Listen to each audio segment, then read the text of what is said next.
Љубомора и љубовни недоразбирања се причина за свирепото убиство кое се случи во Штип, каде 74 годишен маж уби 79 годишна жена и ја закопал во неговиот двор.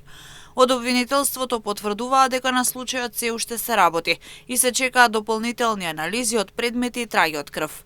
Во дворот на ДА е пронајден трупот на убиената жена, но се уште не се пронајдени низината глава и раце.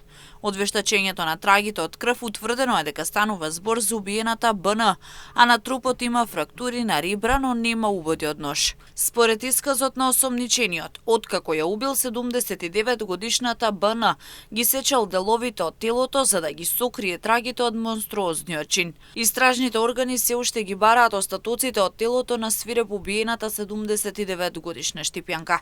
Министерството за внатрешни работи вчера преку писмено соопштение објави дека секторот за внатрешни работи Штип во соработка со одделот за криминалистичка полиција при БЈБ поднесе кривична пријава против 74 годишниот ДА од Штип поради постоење основи на сомнение за сторени кривични дела, убиство по член 123 и противправно лишување од слобода по член 140 од кривичниот законник.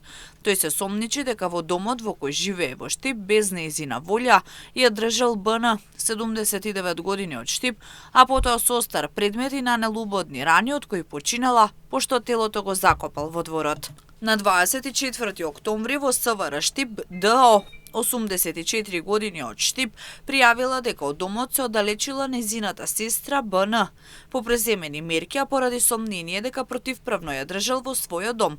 На 10 ноември со судска наредба бил извршен претрес во неговиот дом и биле пронајдени одземени повеќе предмети и траги од крв. По претресот тој бил лишен од слобода и му била изречена мерка притвор во трајање од 96 часа и бил спроведен во казнено-поправната установа затвор Куманово. По дополнително преземени мерки добиено вештачење на одземените траги предмети, во СВР Штип повторно е извршен разговор со ДА, во кој тој детално го појаснил начинот на кој го извршил убиството, се вели во соопштението на МВР. По наредба на јавен обвинител, телото било дадено на обдукција, а ДА бил изведен пред судија на претходна постапка, кој му определил мерка притвор во трајање од 30 дена.